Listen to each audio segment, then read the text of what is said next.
이 황새의 비행거리는 무려 16,000km. 목적지까지 한 달이나 걸린다. 자그마치 15년간 한 해도 빠짐없이 머나먼 적도를 횡단하며 그가 향하는 곳은 오직 한 곳, 바로 가족이 있는 둥지이다. 애틋한 부부 사랑을 보여줬던 이 황새에게 위기가 찾아왔다. 이동 경로에 수백 명의 사냥꾼이 장총을 겨누고 있었기 때문이다.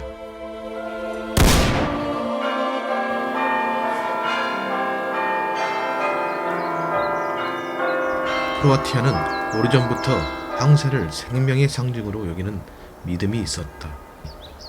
낚시를 하던 스테판의 눈에 띈 황새 한 마리. 한쪽 날개가 부러져 몸부림치는 녀석을 안고 집으로 돌아왔다. 녀석의 날개는 총에 맞아 비행이 어려워 보였다. 스테판은 부상과 허기로 야인 이 황새를 믿기 힘들 정도로 돌보기 시작했다. 그리고 황새에게 말레나란 이름을 붙여줬다. 어느덧 부상을 회복한 말레나. 스테판의 정성에도 불구하고 말레나의 한쪽 날개는 영구적인 장애가 남아버렸다. 스테판은 아빠처럼 매일 물고기를 잡아 말레나의 입에 넣어주었고 외출을 할 때면 옆자리에 태우고 다녔다. 지붕 위에 말레나의 둥지를 짓고 밤낮으로 보살폈다. 그렇게 함께한 시간이 무려 8년. 2001년 어느 날 예상치 못한 일이 생겼다. 말레나의 둥지에 수컷 한 마리가 날아왔다. 사람 아빠인 스테판은 유심히 지켜봤다.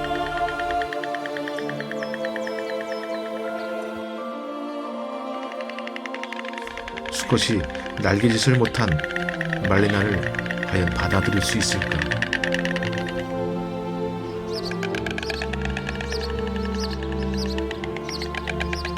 기우였다. 둘은 오래된 연인처럼 신기하게 서로를 받아들였다. 마침내 둥지의 사랑이 핀 것이다. 이제는 사람 아빠인 스테판의 역할이 바뀌었다.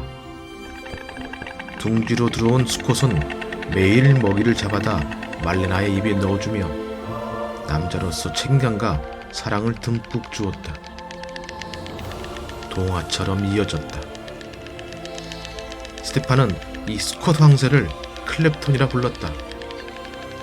얼마 후 새끼가 생겼고 클랩톤과 말레나는 이제 진정한 부부가 되었다. 곁에서 지켜본 스테판은 영화 같은 이 현실이 믿기지 않았다.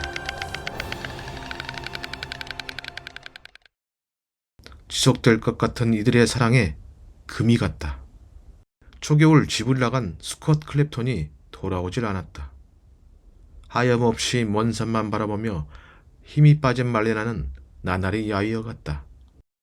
한편으로는 이별의 아픔에 반응하는 그 행동이 너무 신기할 정도였다. 이듬해 3월, 하늘에 낯익은 황새가 날아왔다.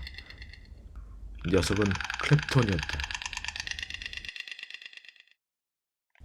스테판은 철새의 회귀 본능을 모르고 있었던 것이다.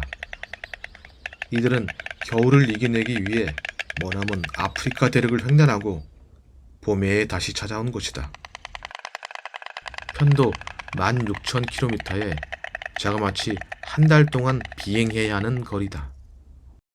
놀라운 사실은 이 엄청난 거리를 이동하고 다시 재회하는 기간만 무려 15년을 이어갔다. 2017년 늦은 봄, 뜻밖의 일이 일어났다. 말레나는 홀로 둥지를 지키고 있었다.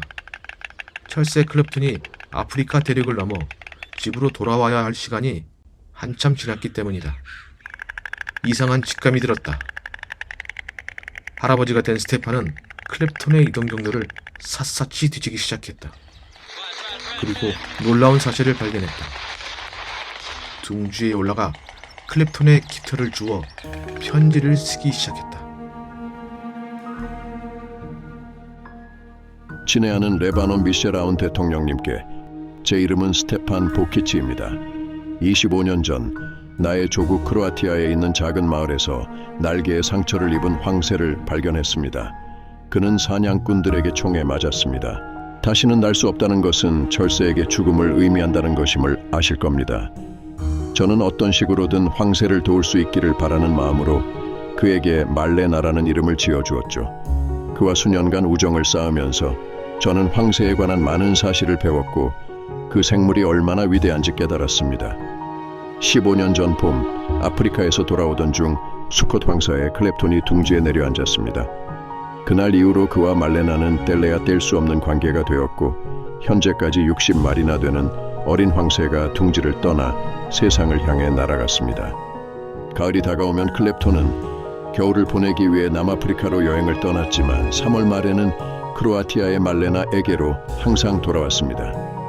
이런 일은 벌써 15년 동안이나 이어졌고 한 해도 거르지 않았습니다.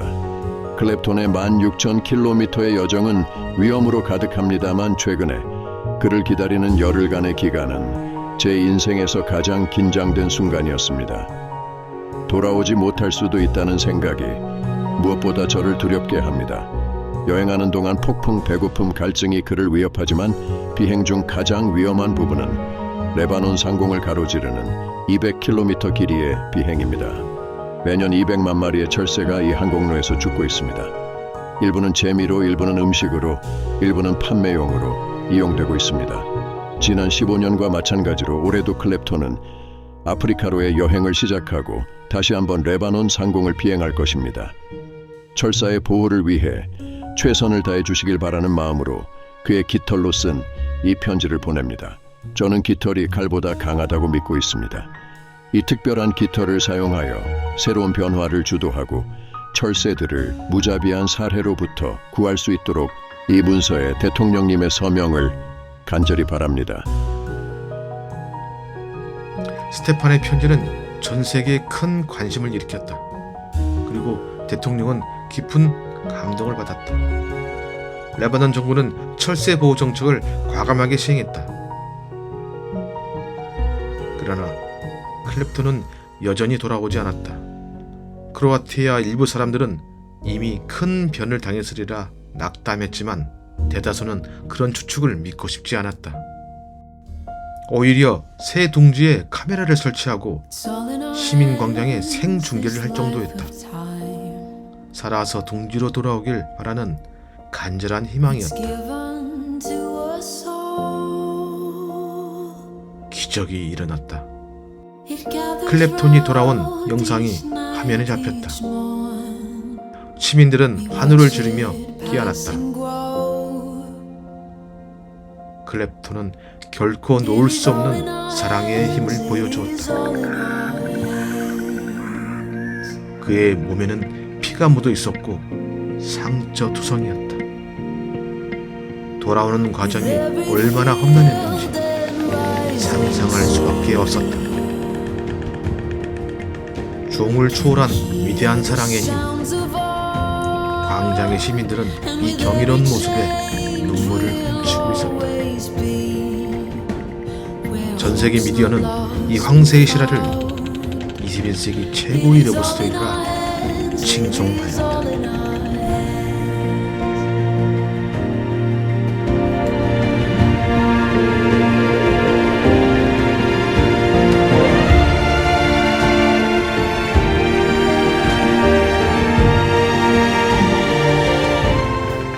지금까지 파인딩 스타였습니다. 구독과 좋아요 함께 해주십시오.